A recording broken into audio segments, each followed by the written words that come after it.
हम आप इतने ही नहीं किंतु प्राणी मात्र जिनकी करुणा से जीवन पा रहे हैं, उस सर्वव्यापी परमात्मा, घट घट व्यापी परमात्मा, अगर हम आप इनको नहीं माने तो कोई दिक्कत नहीं। पशु की भांति हम जिए तो भी कोई दिक्कत नहीं है। और ज्ञान बुद्धि मन चेतन ये जीवन की मात्रा है। हम सोचे बिना पाँव नहीं भरे, पाँव भर के फिर सोचने से क्या मतलब।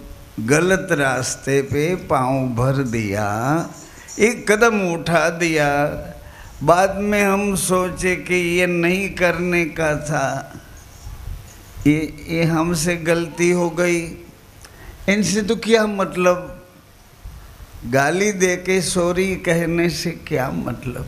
गाली तो दे दिया फिर सॉरी, ऐसा थोड़ा चलता। मेरी गलती हो गई, मैंने आपको गाली दे दिया, ऐसा चलता है। तो मैं ये आपसे निवेदित भाव से प्रार्थना कर रहा हूँ। हमारे पहला कई लोग जन्मे हुए हैं ना कि नहीं है। हमारे माता पिता हमारे पहले ही पैदा हुए थे, पहले ही जन्म लिया था। इसके माता पिता इनके पहले ही जन्म लिया था। इसके माता पिता हमारे पुराने पीढ़ियों जो हैं, हमारे पहले पहले जो आए हुए हैं, हमारे से काफ़ी समझदार थे, काफ़ी ज्ञानी थे, काफ़ी संयमशील थे, चारित्रवान थे, धीर गंभीर। ऐसे महापुरुष हमारी पीढ़ियों में, हमारी खानदान में हो गए हैं। इसके नाम लेने से जीवन को परम शांति का अनुभव होता है। ऐसे महापुरुषों ने जो सोचा समझा और बाद में कुछ लिख दिया हमारे लिए, उन्होंने परमात्मा की चार बड़ी बड़ी टंकशाल, बड़ी बड़ी दुकानदारी लगाई हुई है परमात्मा के नाम पर। हरि गुरु संत और शास्त्र। हरि में साहेब आ जाता है, साहेब में गुरु आ जाता है, गुरु में संत आ जाता है, संत के दिमाग से लिखे वो सब शास्त्र आ जाते हैं। मगर ये चारों दुकान है ने बेनबा भैया, ये चारों दुकान कभी झूठ नहीं बोलती है। चारों दुकानें हरि साहेब, गुरु साहेब, संत साहेब, शास्त्र संगत, ये चारों दुकान कभी झूठ नहीं बोलती और कभी दुकान को लॉक नहीं लगता। 24 आवर्स 24 घंटा ये दुकान ओपन खुली ही रहती। जो रात को 12 बजे जाओ तो भी आपको सही और सच आपका निवारण करेगी, आपको सही और सच जवाब दे के संतुष्ट करेगी। ये चारों पेटियां हैं, ये चारों टंकशाल है। जब जाओ तब, जब जाओ। मैं क्या करूं, मैं तो मर गई, मैं तो मर गई, मैं क्या करूं, मैं क्या करूं। ऐसा करने से कोई मतलब नहीं। आप चले जाऊं, ये चारों बड़ी बड़ी दुकानदारी है, मगर ये दुकानदारी लग रही संसार की वैसी दुकानदारी नहीं है। और निष्प्रय है, निष्प्रय, निष्काम, निर्विकार, निर्दोष, निर्मल, ऐसी चार पेटियां हैं। हम जाके खड़े रहे और हमारी आँख में से हमारे हृदय के आंसू छूट जाए। वो पेटी वाला पूछे क्या दिक्कत है भाई साहब, बहन बा, क्या परेशानी है। वो पेटी वाला पूछेगा क्या है बताए तो सही। जो कुछ है इन सब का निवारण हमारी ये चारों पेटियों में होता ही है। कोई ऐसा कारण नहीं है जिसका निवारण नहीं है, ऐसी कोई समस्या नहीं है जिसका समाधान नहीं है। मगर आप अहंकार की बुद्धि लेके जाओ, अपनी मनमानी करनी है, ऐसा इनके पास प्रश्न उठाए और ऐसे करके आप इनको भी परेशान करने के लिए जाओ तो बेचारा क्या करेगा, क्या करे? कुछ नहीं करे। मैं ये आपको प्रार्थना निवेदित कर रहा हूँ। अभी तक आपने बहुत सुना है, बहुत सुना है, और आगे भी सुनते रहोगे, मगर ये सब सुना उसमें से सुन लिया तो सुन लिया, हमने सोचा नहीं, सिर्फ सुना, सोचा नहीं। ये किसको कहते हैं? आप ऐसा मानोगे जो कथा में नहीं आया है, सत्संग में नहीं आया है, वो गुजरात वाला बाबा आया है ना, उनको कह रहा है। अपन को क्या है? जो नहीं आया है उसको बोध लेने की आवश्यकता है। हम तो आ चुके हैं, हम तो सुन चुके हैं, हम तो सोचा करते हैं और कुछ करते नहीं। खाना पीना सोना उठना, फिर खाना पीना सोना, फिर खाना, इससे आगे तो कुछ करते ही नहीं। क्या करने का है वो सोचते नहीं। अपन को ऐसा लगे कि कुछ पैसा बैलेंस बनाए, कुछ अच्छे अच्छे मकान बनाए, कुछ अच्छी ऐसा किया। लिखो तो सही, जीवन तो बहुत बहुत नाजुक है, छोटा सा जीवन है। 100 साल के अंदर आपको जो कुछ करना है सो कर लेना चाहिए। 100 साल के अंदर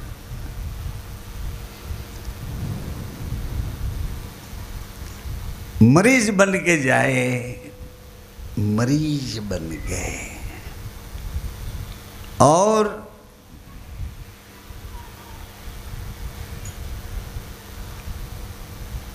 वैद्य के पास बैठ जाएं।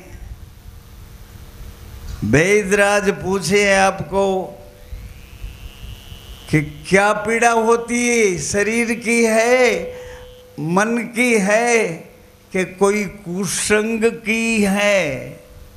संगति बदल दी है, मन में विकार आ गई है, शरीर की विकृति हो गई है, खाना पीना कुछ पता नहीं, ऐसे शरीर को बिगाड़ दिया है।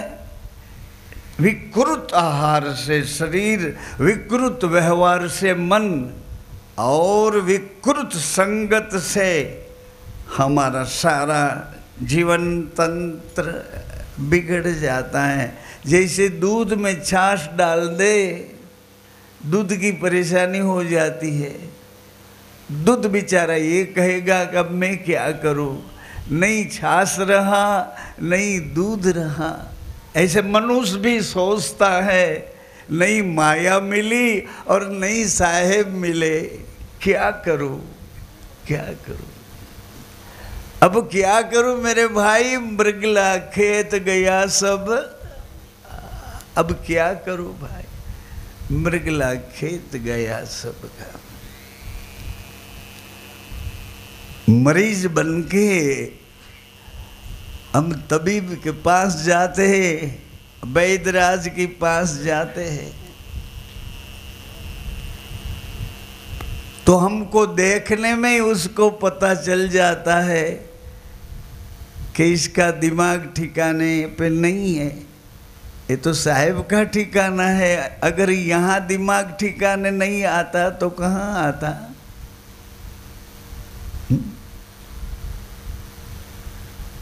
यहाँ जो अगर दिमाग ठीक, ये तो ठिकाना लिखा हुआ है।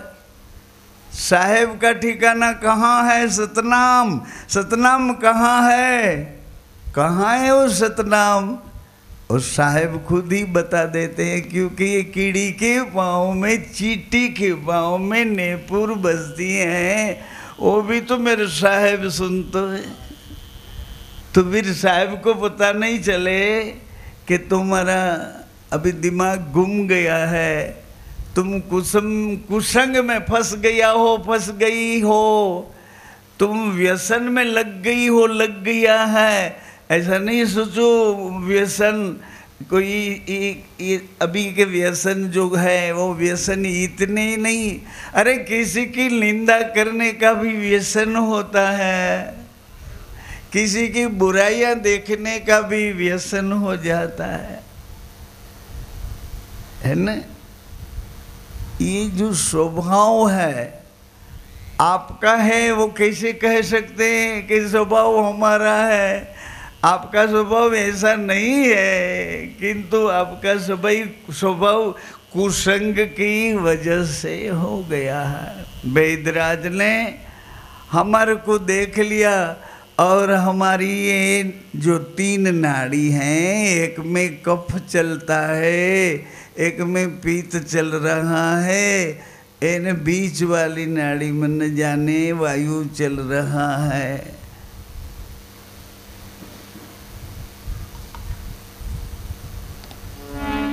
साहेब ने हाथ पकड़ कर देख लिया, अच्छा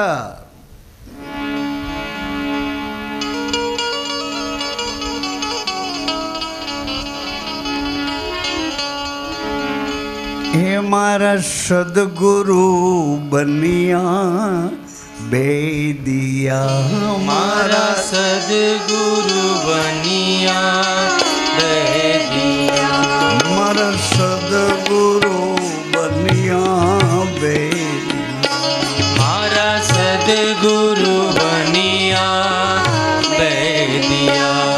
मारी नाड़ी रे पकड़ी हाथ, मारी नाड़ी रे पकड़ी हाथ, मारी नाड़ी रे पकड़ी हाथ, मारी नाड़ी रे पकड़ी हाथ।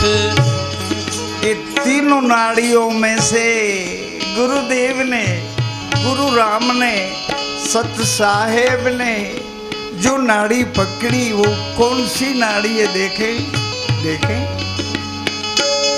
मारी नाड़ी रे पकड़ी हाथ, मारी नाड़ी रे पकड़ी हाथ। उन नाड़ी में लहर उपजे, उन नाड़ी में लहर उपजे। आप भी गा सकते हो, आप भी आपको मना सकते हो, मना सके बच्चों को जैसे मना लेते हो ऐसे आपको भी मनाना आता है। इसको मना सकते हो, मना लीजिए। किसको?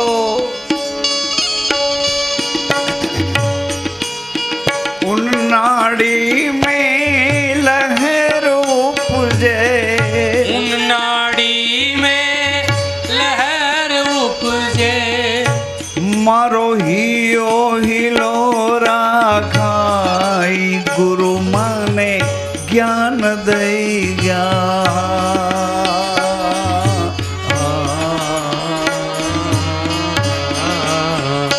मारो हियो हिलोरा खाई, गुरु मने ज्ञान दैया।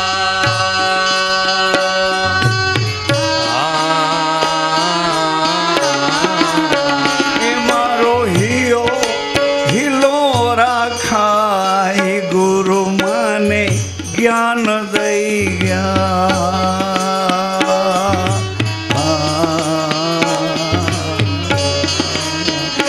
मारो हियो हिलोरा खाई, गुरु मने ज्ञान दैया।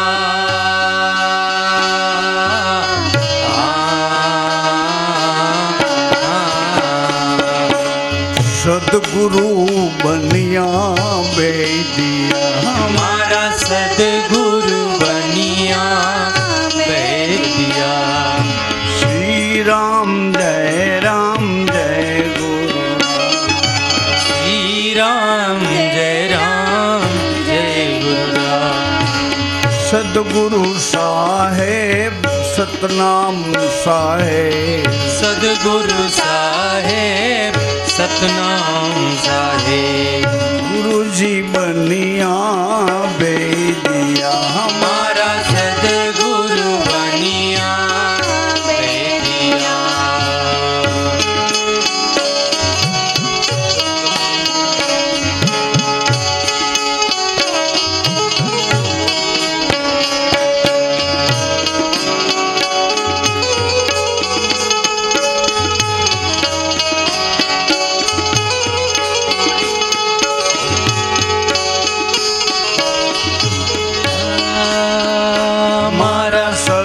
सदगुरु आंगण रूखड़े हे मारा सदगुरु आंगण रूखड़े लीजो रे सब को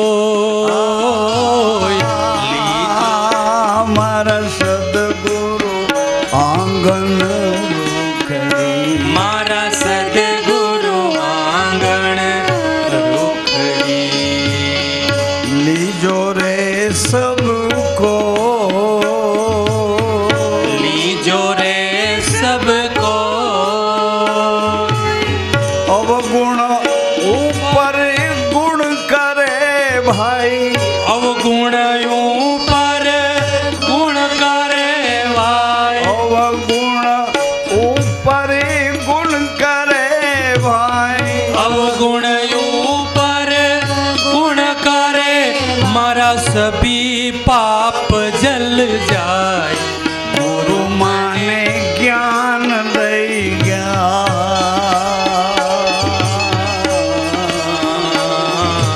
अवगुण ऊपर गुण करे भाई अवगुण ऊपर गुण करे मारा सभी पाप जल जाए गुरु मने ज्ञान दई गया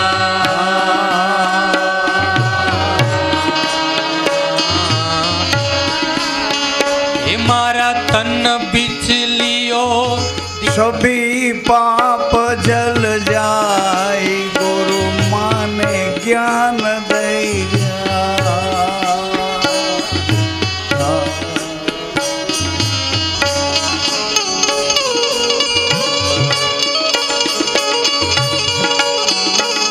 साहेब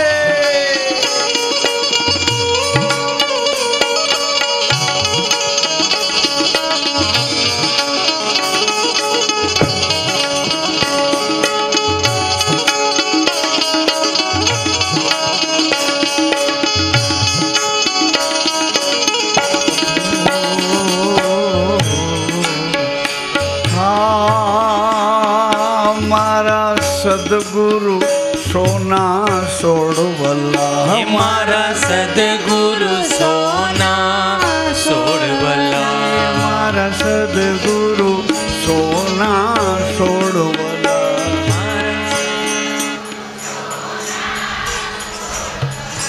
हमारा थी न लागे डागवा में हे मारा सदगुरु सोना सोड़वला हमारा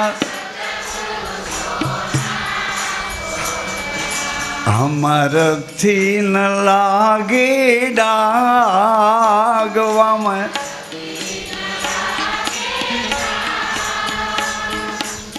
सदगुरु भाला रो पिया भाई भाला रो पिया मन लगा कले जामा गुरु मन घायल कर गया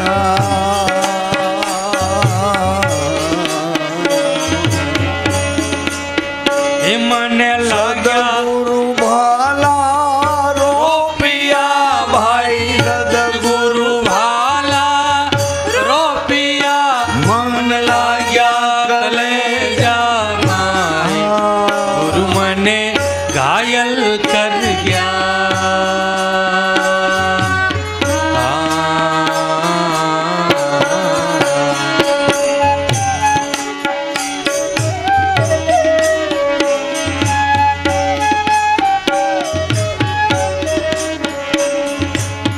भाला मार दिया तो सही मारा तो सही मगर घायल कर दिया घायल इनके कलेजे में इनके हृदय को इनके हृदय को अटैक लगा दिया अटैक लगा क्यों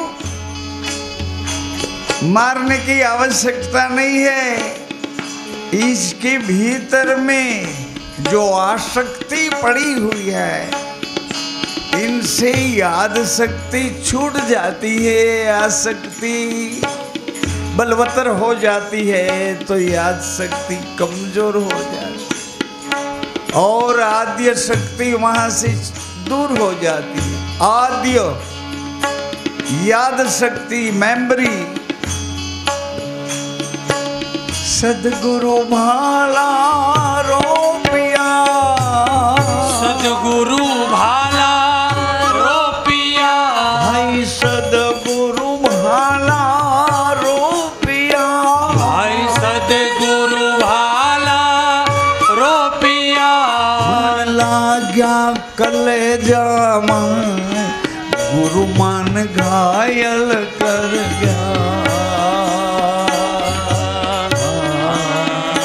मन लाग्या कलेजा माय गुरु मने घायल कर गया।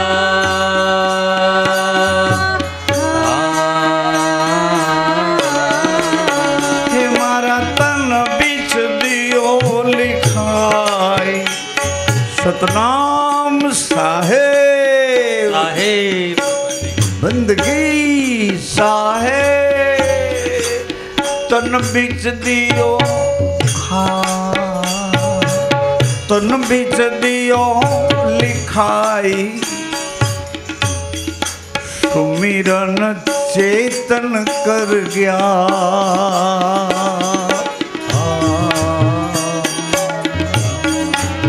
हे मारा तन बिच दियो लिखाई सुमिरन चेतन कर गया।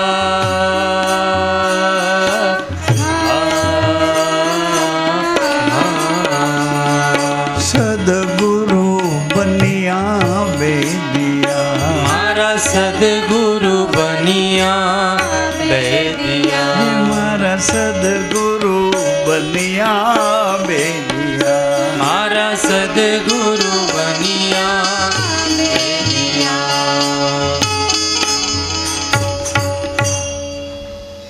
ऐसे तो हम गाए रहे रात को 12 बजे तक खाना पीना जीना सब बोल सकते हैं, मगर जो मेमोरी है माता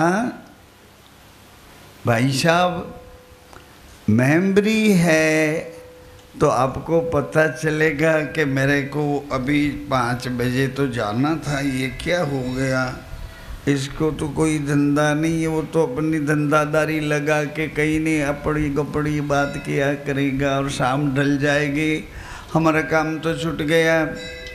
वो मेमोरी जो है अभी तक आपके पीछे पीछे आपकी पास में आपके दिमाग के आजू बाजू में घूमती रहती है। मेमोरी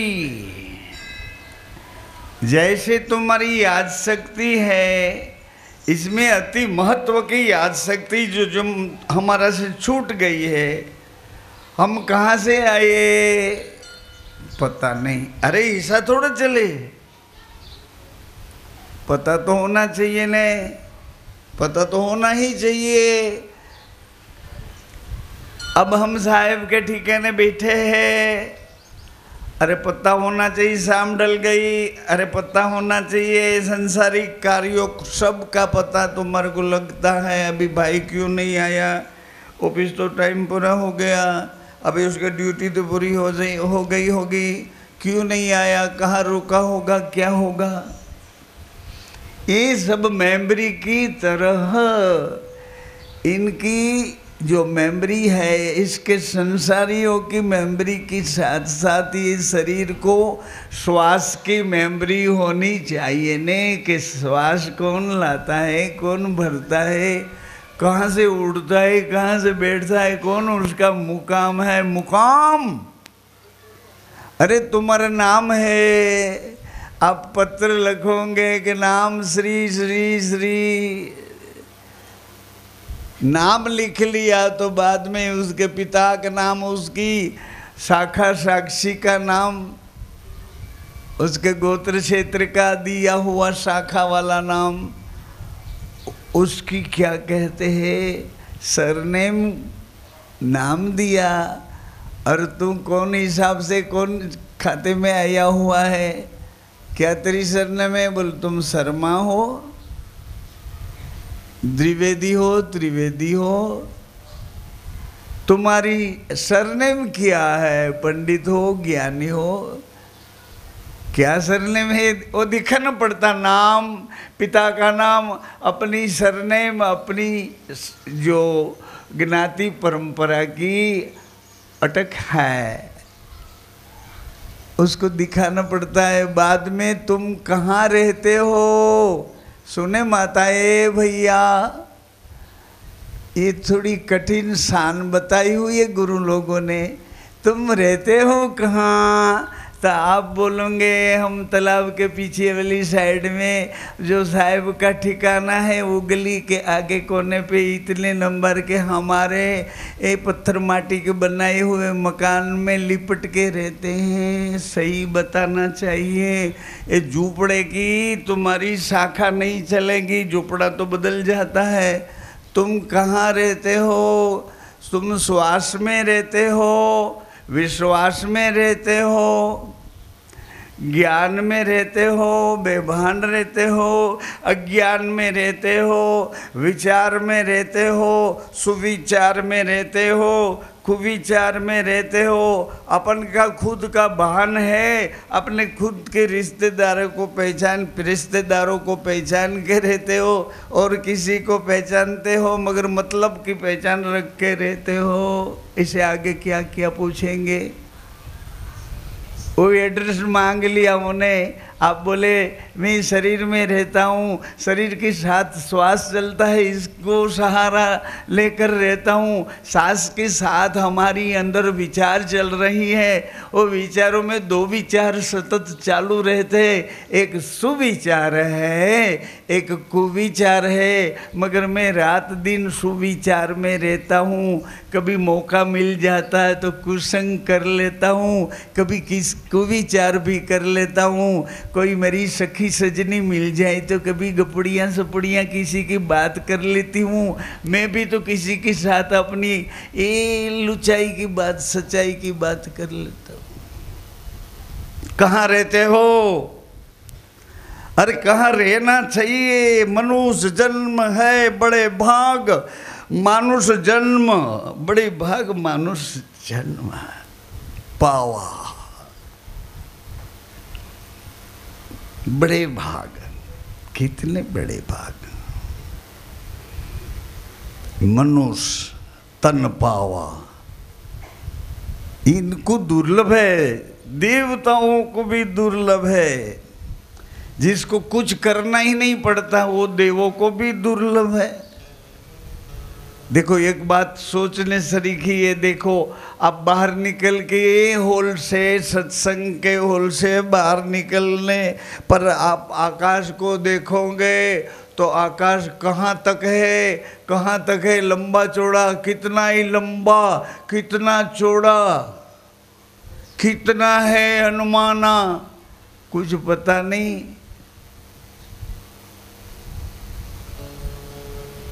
कितना लंबा चौड़ा है आकाश तो रहने दो। पूरे विश्व का नहीं, पूरे ब्रह्मांड का एक ही आकाश है, और एक आकाश है तो उसमें प्रकाश भी एक ही है। सूर्य की प्रकाश, चंद्र की प्रकाश।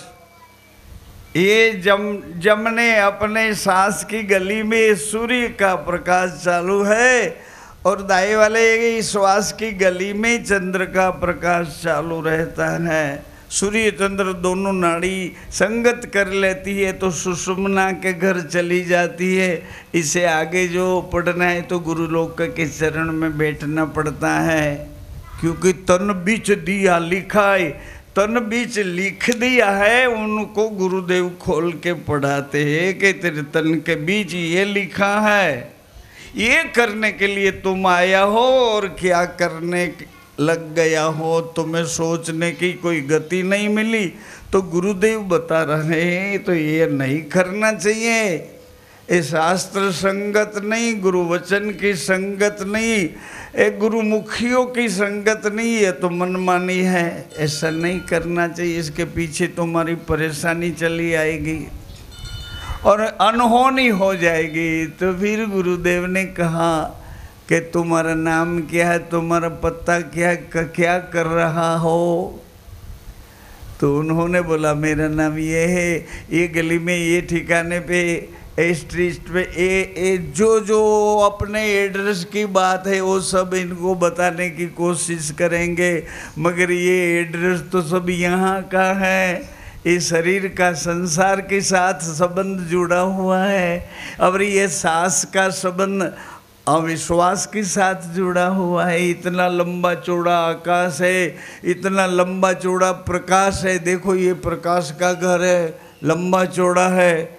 ये आँख से मैं जगत को, जगदीश को इन देखने के लिए प्रयास कर रहा हूँ, मगर ये आँख तो इतनी कमज़ोर हो गई, दूसरों का रूप दिखाई करता है। ऐसा सोच के रूप को आकर्षण करके देख रही है। आँख की कमजोरी है कि देखने वाले की कमजोरी है?